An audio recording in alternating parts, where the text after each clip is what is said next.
노루 선생의 역사저격 이번 편은 북극 항로에 대해서 여러분께 간단하게 설명드리고자 합니다. 제가 이 책을 읽었습니다. 대한민국 마지막 기회, 대한민국의 마지막 기회라는 책을 한번 읽었는데, 이게 서울대학교 김태우 박사가 쓴 책인데, 제가 전에 이 책을 읽고 저번 그 대통령 선거 때 그 이재명이가 북극 항로에 대해서 신경을 많이 쓰는 걸 제가 봤습니다. 그래서 앞으로는 이 북극 항로가, 우리가 이재명이가 대통령이 됐으니 이거에 대해서 확실하게 이제 우리의 거점 항로가 되면서 우리가 대한민국이 다시 융성해질 수 있구나 하는 생각을 갖게 돼서 여러분께 간단하게 설명드리고자 합니다. 자, 이게 여러분 요 현재 우리나라 위치도입니다. 사실 여기 이제 러시아가 있고, 여기 몽고가 중국이 옆에 있고 일본이 옆에 있고, 우리나라는 이 조그만 반도에 또 이 반이 또 갈라져 있죠. 여기가 대한민국, 여기가 북한입니다. 이 찌그만 나라에 이것도 반이 갈라져 있어요.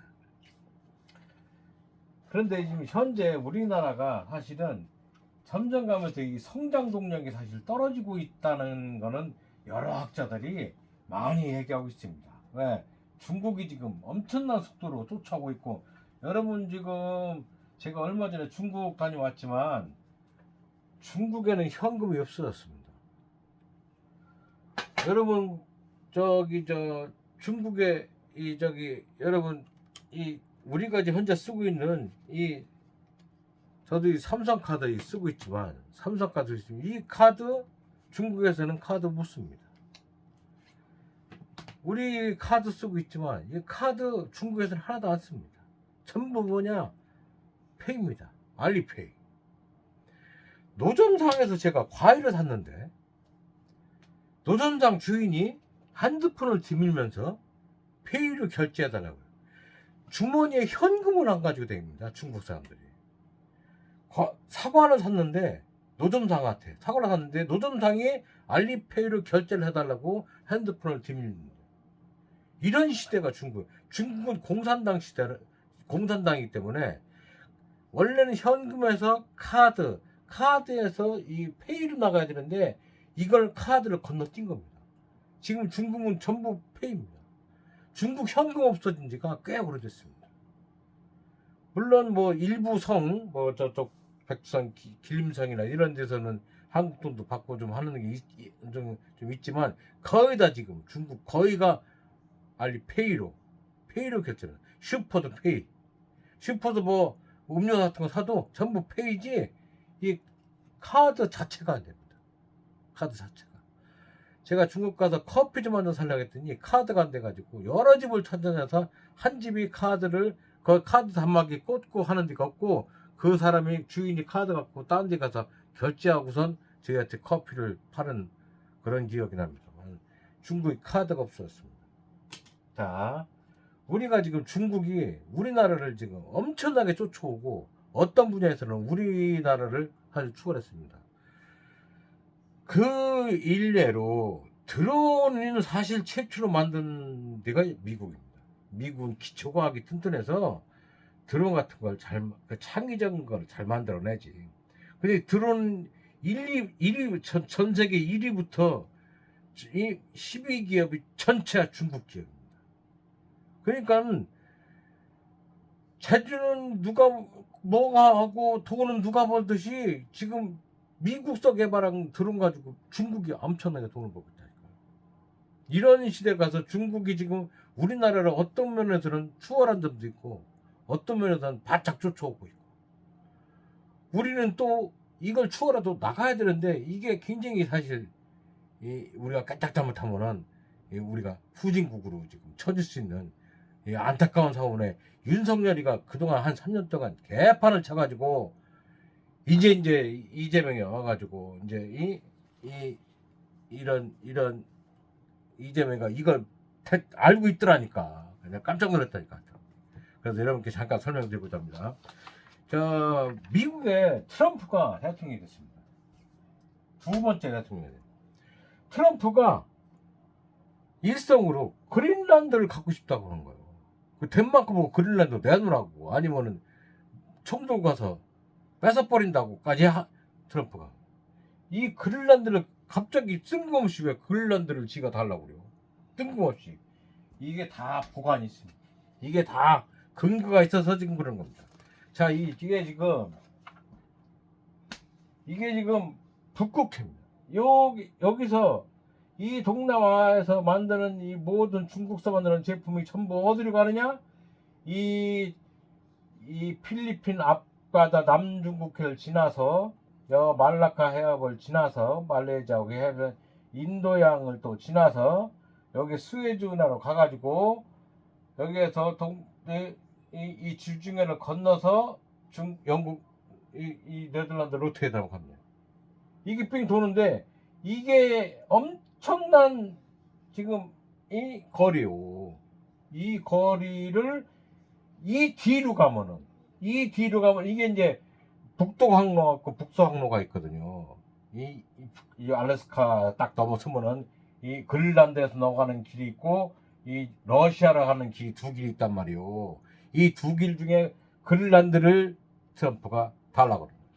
뺏으려고 이렇게. 그린란드를 갖고 싶다고. 이 북서 항로 때문에. 근데 아이러니하게 사실은 이게 기후이기 때문에 이 북극이 이 얼음이 녹은 거 아니오. 얼음이 녹으면서 이 항로가 뚫리기 시작한 거예요. 여기서 김태효 박사는 대한민국의 마지막 기회라고 하는 거예요. 이게. 이 책을 읽어보니까 김태효 박사가 우리나라의 마지막 기회가 이번 기회를 못 잡으면 안 된다. 이번 기회를 못 잡으면 안 된다 하는 얘기를 하는 겁니다. 요게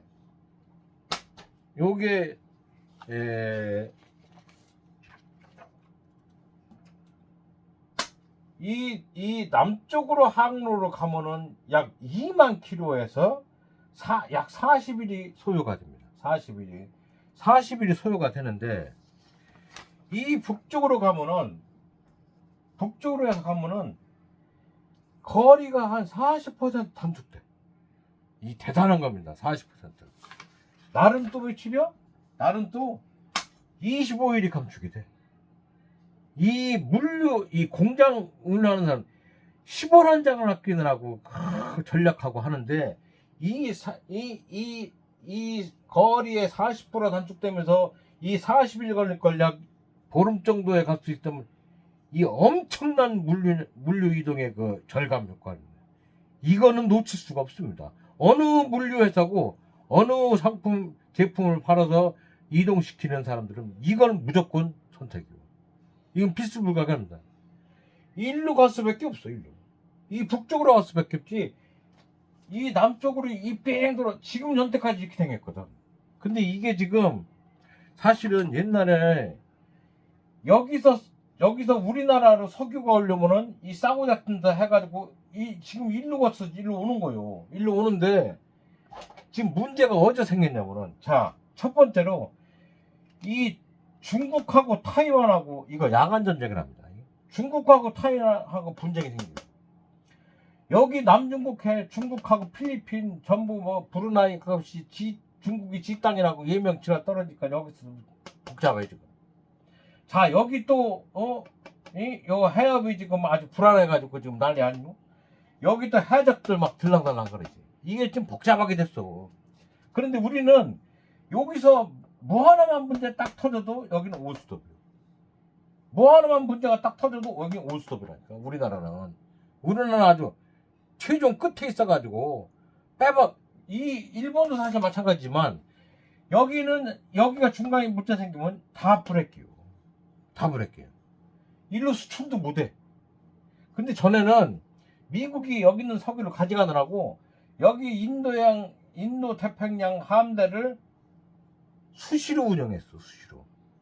수시로 지켰단 말이에요. 이 항로를 해적이 어떻게 오면은 그 비행기 딱 띄우고 막 그 항공모함 전투기 띄우고 그랬단 말이에요.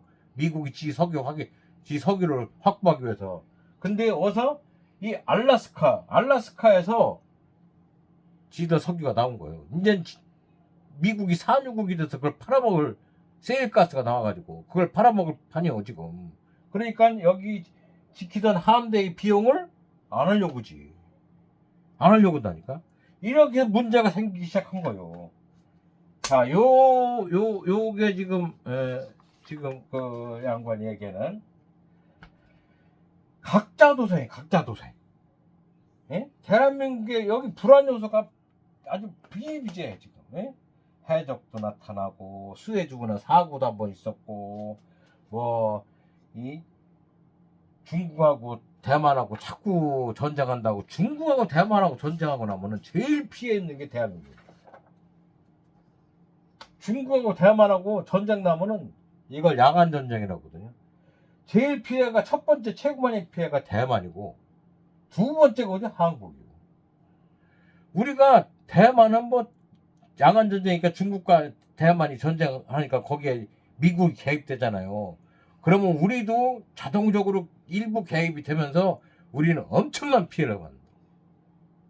그 다음에 이 중국이 직접 전쟁하는 중국이 피해고 그 다음에 일본이. 우리 대한민국 최고 많이 피해라니까. 여러분 이런 거를 윤석열은 이런 거 알지도 못하고 걔는 뭐 술이나 처먹을 줄 알지. 이런 걸 알아? 어디 가서 괜히 쓸데없는 짓이나 했었고. 어? 미국이 까라는 대로 까서 일본 가서 슬슬거리고 시시 웃으면서 가서 만나긴 하죠. 자, 이 북극 항로를 이 김태호 박사가 이렇게 거점 항로로 만들어 놔야 된다. 거점 항로. 이렇게 돌아가는 거를 여기서 만드는 모든 물건이 일로 가도록 이 거점 항로를만. 근데 일본은 이 태평양 쪽이 발전돼 있지 이쪽 동해안 쪽인 일본은 발전된 게 별로 없어. 한국은 뭐고 여기는 별로 없어.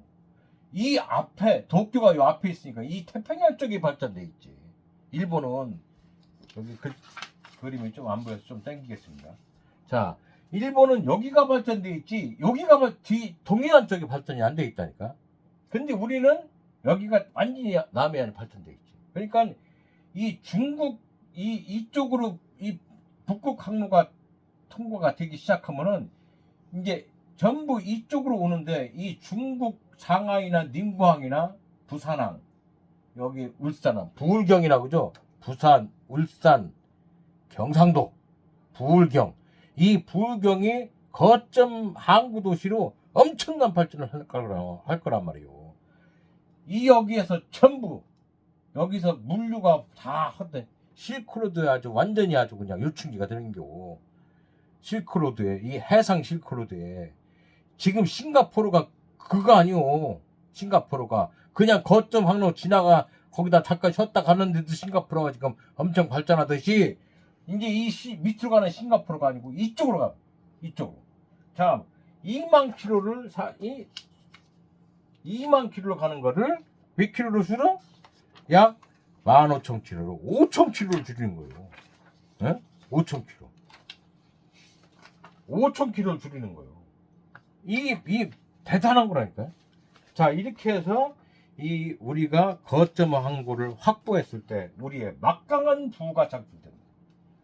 우리 대한민국의 막강한 부가 창출. 이거를 미리 준비를 안 해놓으면 꽝이지. 근데 미리 준비를 딱 이재명이가 대통령이 됐으니까 이제 이재명이 이걸 알더라니까. 내가 깜짝 놀랐다니까. 그래서 여러분께 이걸 이재명이가 하는 거를 소개를 해드리려고 합니다. 자, 이게 이재명이가 대통령 되기 전에 민주당 그 북극 항로에 대한 여기 지금 지금 청와대 대변인하는 그분이시죠. 이재명과 이 책을 쓴 김태호 박사입니다. 이 사람. 근데 이재명이가 이걸 책을 벌써 나오게 무섭게 먼저 공부를 하셨더라고. 이재명 대통령이 공부를 해서 이 북극 항로에 대해서 이 셋이 좌담하는 거예요. 나도 이걸 동영상 봤는데 깜짝 놀랐다니까. 벌써 알고. 이게 대통령 되기 전 얘기요. 자, 여기 이제 이재명이가 뭐라 하냐면 북극 항로가 개통되면은 거기에 따르는 인재 양성이 필요하다 이게요. 그럼 부산에다 보세요. 이 북극 항로에 대한 대학교를 세워야지. 학교를 거기 인재 양성을 막 해놔야지. 이 거점 항구를 운영할 수 있는 인프라, 운영할 수 있는 인재 풀이 많아야 금융 뭐 아니면 상품 뭐 아니면 뭐 도선 뭐 아니면 물류 이동 뭐 전부 이 부산, 이 부울경, 부산뿐만 아니고 울산, 경상도의 부울경에 다 집중되는 게 이게. 사실은 경상도에서 이재명 표가 최고 안 나왔잖소. 그런데 이재명 뭐요? 이거 무조건 해야 된다 이거. 이거는 미리 해놔야 된다 이거요. 그리고 인재까지 확보해 놔야 된다 이거요. 이렇게 알고 있더라니까요. 내가 이걸 보고 내가 참 깜짝 놀랐는데, 이렇게 이재명이가 북극 항로에 대해서 엄청나게 잘 알고 있더라 이 말씀을 드립니다. 이게 이재명이가 이렇게 북극 항로에 대해서 설명을 하고 또 경청하는, 박사한테 경청하는 장면입니다. 이거를 퇴담 후에 이재명 대통령 되기 전에 민주당 그 대표죠. 이재명 대표가 부산을 방문한 거예요. 3월달에 선거가 6월달 있잖소. 근데 이게 바쁜 와중에 3월달에도 야당 대표 자격으로 부산을 찾은 이재명 신경전을 벌이게 됐다. 이 부산시장 박형준인데, 이 새끼는 이런 큰 그림을 몰라. 그저 부산만 어쩌고 저쩌고 이 아주 그냥 웅물한 개구리, 이런 큰 그림을 모른다. 이게 큰 그림을. 에? 이재명이 대통령 딱 되고선 부산 해운대 부산으로 해양수산부 이전해라. 딱 그러니까 해양수산부 보고를 딱 한 겁니다.